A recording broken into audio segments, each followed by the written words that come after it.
Guys, on ESV Cloud Kingdom. It's going to be the second PvP that we've seen tonight, and would you like to take us away with the introductions? I certainly would. In the top right of ESV Cloud Kingdom, we have spawning as the red Protoss from Fusion Slugs. Once again, it's BattleToast. And in the bottom left corner, spawning as the blue Protoss from QED, we have Bourkes.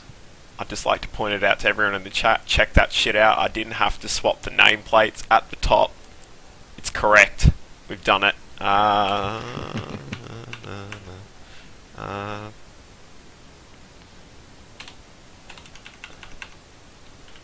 Yeah, alright. Sweet. Cool. Alright, so, do you reckon BattleToast will maybe pull out that same build again, or go for something like that Blink Stalker kind of play he had as well? Yeah, he does seem to favour those one base all-ins, which is it's pretty cool. So, you know, we might see something similar from him again this time. But actually, Bourkes has sent out a very early probe into BattleToast space, but he has managed to pick that up. So, so BattleToast will be seeing that probe is there. So.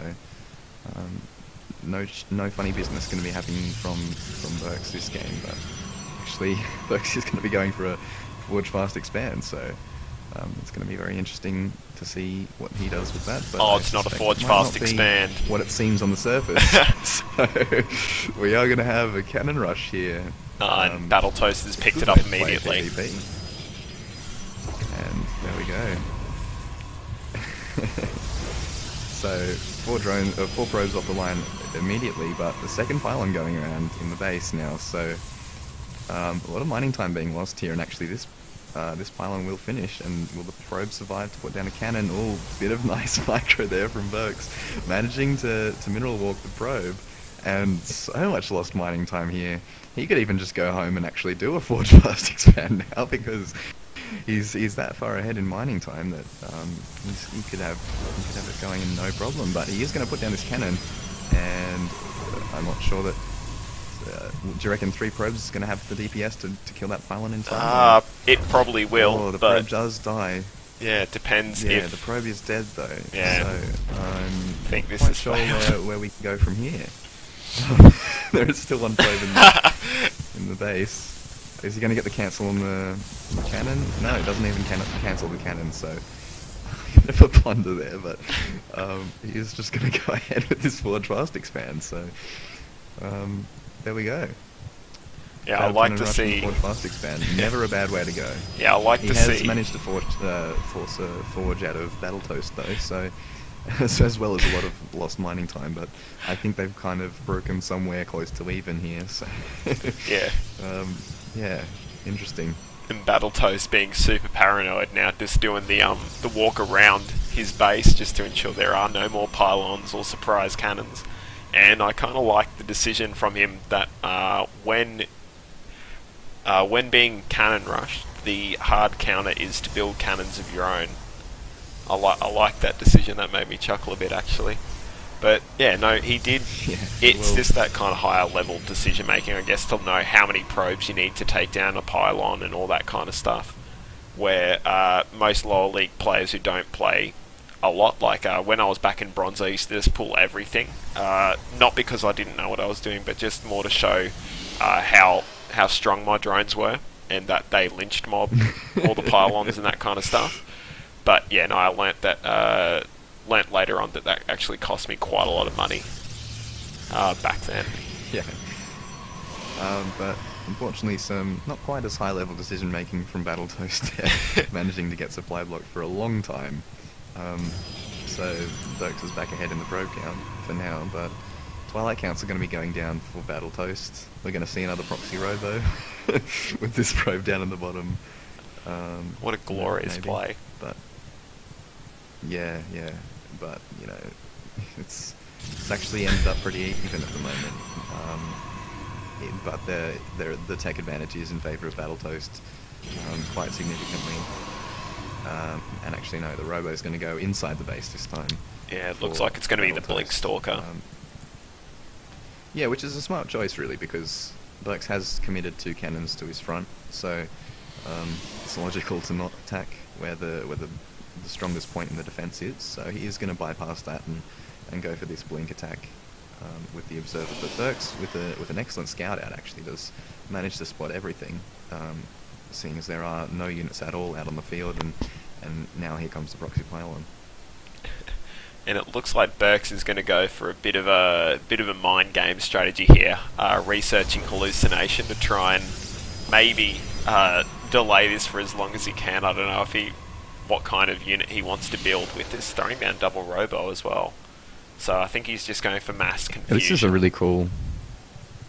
Yeah. This is a really cool idea, actually. I'm not sure whether the hallucination is a misclick or not, but it might have just been a misclick. But yeah, I could see that working. You know, chuck out a few sentries to hallucinate some Phoenix. I think he just realised. Then have like 4 immortals. Oh yeah, there we go. He's actually cancelled the research anyway, so that wasn't the plan. Don't worry, guys. He's not being ahead of the meta game. He just clicked the wrong button.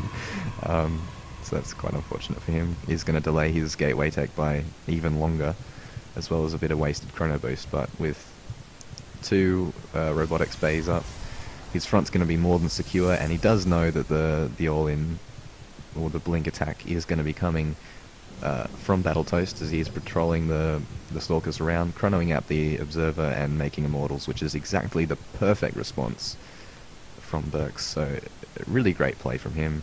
Observer is going to be coming in now for the blink, and he's going to find an immortal waiting for him. So, back out of there. Oh, watch out! He's going to keep that observer alive. No cooldown on the blink, but he is just going to make it out in time. Observer is still there, waiting to get picked off, and will he be able to pick it off? It is actually on hold position, so he's going to lose the observer. That is a huge play.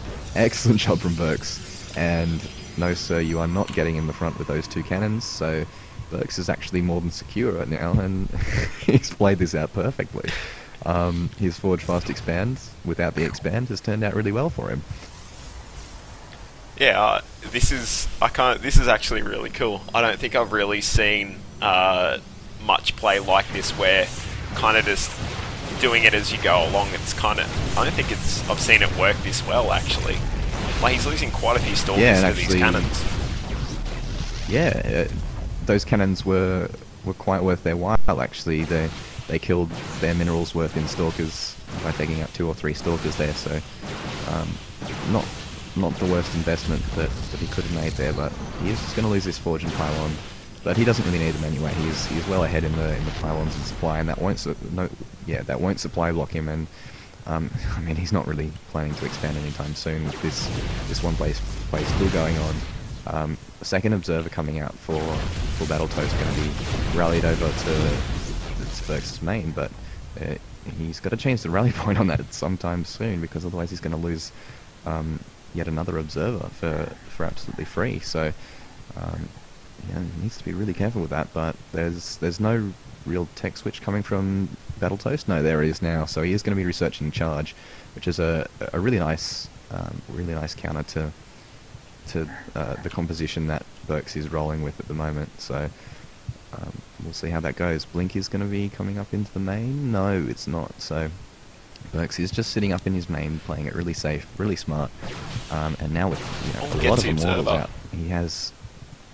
Oh yeah! Oh wow! So BattleToast really not being careful enough with those observers, but it's not going to matter too much once the tech switch to charge comes in. But so many immortals here, it's going to do so much damage to the stalkers, and the zealot count really isn't very high at all at the moment. And yeah, geez, doing so much damage.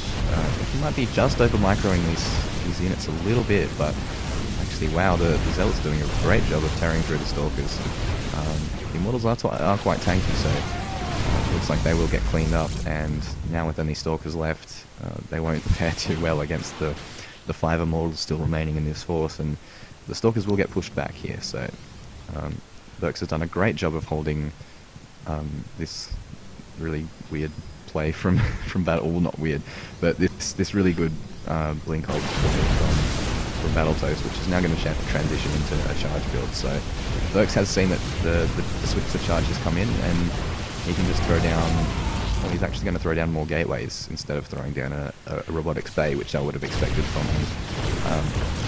But yeah, he's just going to look to ramp up gateway unit production now, and these Immortals have really made themselves worth their while. Oh, no way. Alright, so Bourkes has actually been able to warp in a couple of Zealots from the forward pylon he placed ages ago, and I wonder how many kills that's up to. That's got 7 of them. Nice. Oh, wow. That's an excellent job by Bourkes there. Once he's seen that the army's out of position, he's doing a great job of counter-pushing and really taking the fight to his opponent's main. And now we could see Bourkes just pushing up in the main and killing BattleToast outright here. He doesn't really have a hell of a lot. Even just these Stalkers could be enough to deal with this entire force. Yeah, Immortal sitting at the back, going to do damage, but on target firing the Stalkers yet, so not quite on top of his micro, but he really does have an overwhelming army value advantage if you press. If you look at the army value tab, it's more than double, and the gas value of that army is just insane. So he will end up chewing through this force if he does choose to push up now, and it looks like it could be game anytime soon. Actually wasting a charge. Did BattleToast just waste a charge by pulling back there? I'm not quite sure, but regardless, the charge is going to come in from these Zealots, and with Zealots of his own, Bourkes is going to clean up this force quite nicely. Immortal's not target firing the Stalkers just yet. Zealots doing a great job of tanking damage, but there we go. All the Zealots now evaporating, and the Immortals can start to get to work on these Stalkers, and looks like it's going to be game. Really well played from Bourkes here, able to hold up the all-in attack with the perfect composition. No hidden expo, so BattleToast a bit outplayed here. Even he's questioning his own confidence a bit, I think. So yeah, no, there we go. Bourkes with a convincing victory that I never would have expected out of him. Really cool game of a failed cannon rush in the Forge Fast Expand without the expand. And just really read the game perfectly with his excellent scouting. And you know, we saw before that BattleToast's denial of scouting really wasn't too good at all. So yes, Nana and the dancing Zealots to finish us off in that game. Beautiful play from Bourkes, and an excellent job.